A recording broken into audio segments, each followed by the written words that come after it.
ایک شخص نے ایک چڑیا شکار کی۔ چڑیا نے شکاری سے پوچھا، مجھے پکڑ کر تجھے کیا حاصل ہوگا؟ اس نے کہا، میں تجھے ذبح کر کے تیرا گوشت کھاؤں گا۔ چڑیا نے کہا، مگر تھوڑے سے گوشت سے تو سیر نہیں ہو سکتا۔ ہاں، البتہ اگر تو مجھے آزاد کر دے تو میں تجھے 3 باتیں بتاؤں گی جن میں تیرا بہت فائدہ ہوگا۔ پہلی بات اس وقت کہوں گی جب تیرے ہاتھ سے میں چھوٹوں گی، دوسری بات دیوار پر بیٹھ کر کہوں گی، اور تیسری بات درخت کی چوٹی پر بیٹھ کر بتاؤں گی۔ شکاری نے کہا، مجھے منظور ہے، اب تم اپنی پہلی بات بتاؤ۔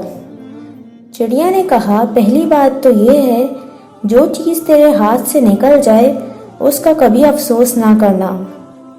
شکاری نے چڑیا کو چھوڑ دیا اور وہ دیوار پر جا بیٹھی اور کہا، دوسری بات یہ ہے کہ جو چیز عقلاً محال ہو اس کو کبھی تسلیم نہ کرنا، اور تو نے بڑا سنہری موقع ہاتھ سے گنوا دیا۔ اگر تو مجھے ذبح کرتا تو میرے اندر 10 مسکال کے 2 موتی تھے، تو انہیں فروخت کر کے دولت مند بن سکتا تھا۔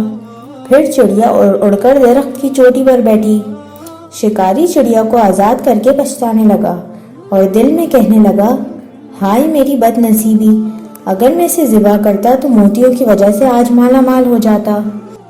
شکاری درخت کے نیچے جا کر کھڑا ہوا اور چڑیا سے کہا، اب تم تیسری بات بتاؤ۔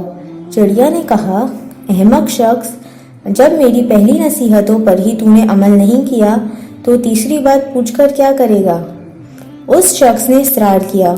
چڑیا نے کہا، بے وقوف آدمی، میں نے ابھی تجھے بتایا جو چیز عقلاً محال ہو اسے تسلیم نہ کرنا، اور اب تو 20 مسکال کے موتیوں کے جانے پر پچھتا رہا ہے، جبکہ پروں سمیت بھی میرا وزن 2 مسکال سے زیادہ نہیں۔